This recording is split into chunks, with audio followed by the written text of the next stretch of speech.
Bonjour, je suis très heureux de pouvoir commencer ce temps de jeûne et prière avec vous. Avec l'équipe pastorale, nous avons pensé qu'il était important de mettre ce temps de jeûne et prière sous le signe du travail de son âme. Faisant allusion à ce texte d'Ésaïe 53, verset 10, où il est dit ceci: « L'œuvre de l'Éternel prospérera dans ses mains à cause du travail de son âme. » Le contexte est celui du Messie, donc il est question du Seigneur Jésus, et la Bible dit que son travail a pu prospérer parce qu'il a accepté de faire tout un travail sur son âme. Et le contexte, c'est par la souffrance. Jésus, par la souffrance, a laissé son âme au travail. Et je trouve que le jeûne et prière est un temps propice pour cela. Parce que le jeûne et prière, ce sont aussi des temps de souffrance. Ce n'est jamais agréable pour le corps, pour l'âme, de vivre toutes ces restrictions. Et ces moments-là ne sont pas uniquement des moments pour demander des choses à Dieu, mais en plus de faire tout un travail sur son âme. Le but, l'objectif, c'est de pouvoir développer en soi le caractère de Christ. Et c'est quoi le caractère de Christ? Il est facilement identifiable dans la Bible, puisque le caractère de Christ, c'est le fruit de l'Esprit. Vous lisez le fruit de l'Esprit et vous connaîtrez le caractère de notre Seigneur. On le trouve dans Galates, chapitre 5, verset 22, où il est dit ceci: « Mais le fruit de l'Esprit, c'est l'amour, la joie, la paix, la patience, l'amabilité, la bonté, la fidélité, la douceur et la maîtrise de soi. » Il y en a 9, et chaque jour de la semaine, nous allons nous arrêter sur un élément du fruit de l'esprit. Donc on va commencer aujourd'hui par le premier, à savoir l'amour. C'est le plus important, et c'est pour cette raison qu'il se trouve en premier. Il est tellement important que Jésus va dire ceci: à ce trait de caractère, tous connaîtront que vous êtes mes disciples, si vous avez de l'amour les uns pour les autres. C'est vraiment important de comprendre que la marque d'appartenance par excellence, c'est l'amour. Jésus aurait pu dire à la croix qu'ils vont porter autour du cou: vous allez les reconnaître comme étant mes disciples. Ou il aurait pu dire au fait de devenir membre d'une église: vous allez les reconnaître comme mes disciples. Non, absolument pas. Il dit à l'amour qu'ils auront les uns pour les autres.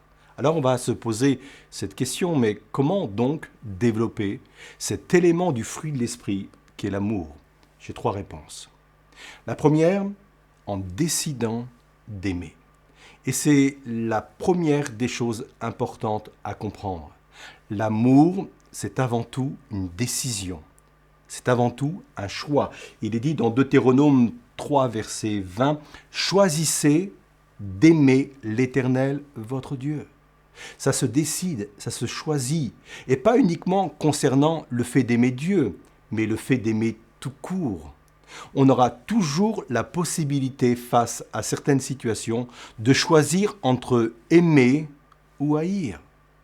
Si on vient m'offenser, j'aurai le choix de choisir entre pardonner, aimer, ou rejeter et laisser venir en moi des sentiments de vengeance. Réfléchissez à chaque situation. À chaque fois, vous aurez la possibilité de choisir entre l'un et l'autre. Alors oui, premièrement, comment développer ce fruit de l'esprit qu'est l'amour? En choisissant d'aimer.